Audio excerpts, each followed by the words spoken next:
লকডাউনের তো কোনো প্রশ্ন আসে না। নিষিদ্ধ ঘোষিত সংগঠনের লোকজনের যে কোনো কর্মকাণ্ড একটা আইন বিরোধী কার্যকলাপ এবং এটা অপরাধ। তো সেজন্য যে কোনো অপরাধী, নিষিদ্ধ ঘোষিত সংগঠনের লোকজন মানে হচ্ছে তারা অপরাধী আইনের দৃষ্টিতে।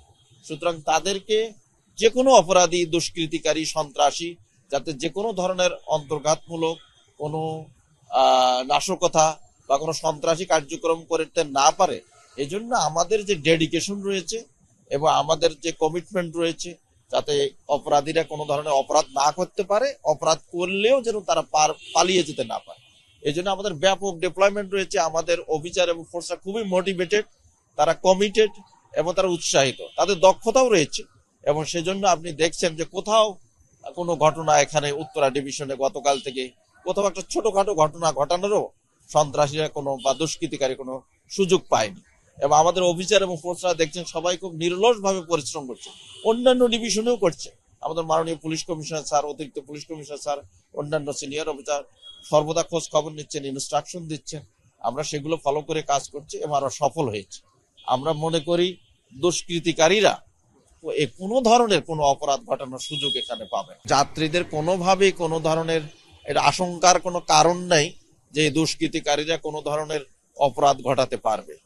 আমরা প্রত্যেকটা জায়গা, টোটাল কমিউনিটিকে আমরা এনগেজ করেছি। কোথাও কোনো ধরনের তথ্য পেলে আমরা মিডিয়া ব্যক্তিত্বদের এনগেজ করেছি যে তারাও যদি কোনো ধরনের কোথাও কোনো তথ্য পেয়ে থাকে, কারো দৃষ্টি থেকে যদি কোনো সন্দেহজনক কোনো কিছু আমাদেরকে জানালে আমরা সেটা ভেরিফাই করব।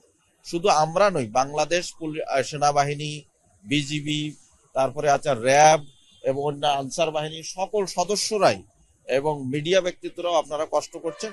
সকলে মিলে আমরা এখানকার পরিবেশটাকে অত্যন্ত ভালো রেখেছি এবং কোনো ধরনের অপরাধ ঘটানোর সুযোগ আমরা দিচ্ছি না। এবং আমরা আশা করি যে কোনো ধরনের অপরাধীরা কোনোভাবেই কোনো অপরাধ ঘটাতে পারবে না। এর মধ্যে আমাদের অ্যারেস্টও রয়েছে। গতকাল থেকে আমরা প্রায় 18-20 জন লোককে আমরা গ্রেপ্তারও করেছি। আমাদের বিভিন্ন তথ্যের ভিত্তিতে ভেরিফাই করে তাদেরকে গ্রেপ্তারও করেছি এবং আমরা তাদেরকে আইনের আওতায় নিয়ে আসবো।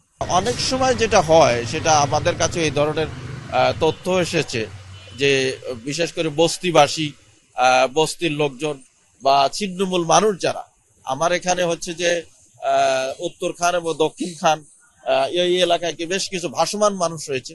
তো এদেরকে অর্থ দিয়ে অনেক সময় দেখা যায় যে তাদেরকে দিয়ে কোনো অপরাধ ঘটানোর ক্ষেত্রে তারা প্রলোভন দেয়।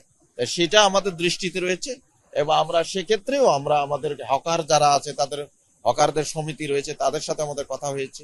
এবং আমরা আরেকটা চ্যালেঞ্জ আমাদের রয়েছে যে আমাদের সীমানায় টঙ্গী যে মাজার বস্তি, সেখান থেকে অনেক সময় অপরাধীরা এসে এখানে অপরাধ করে চলে যাওয়ার একটা প্রবণতা রয়েছে। বাট আমরা এটা খুবই সতর্ক দৃষ্টি রেখেছি এবং আমাদের থেকে ব্যাপক ডিপ্লয়মেন্ট রয়েছে, সে কারণে অপরাধীরা কোনো সুযোগ পায়নি এবং আমরা সফল হয়েছি মনে করছি। বাকি সময়টা আমরা অত্যন্ত সতর্কতার সহিত কাজ করছি এবং আমরা খুবই ডেডিকেটেডলি এবং নিরলস ভাবে কাজ করছি। আমরা মনে করি অপরাধীরা কোনো সুযোগ পাবে না।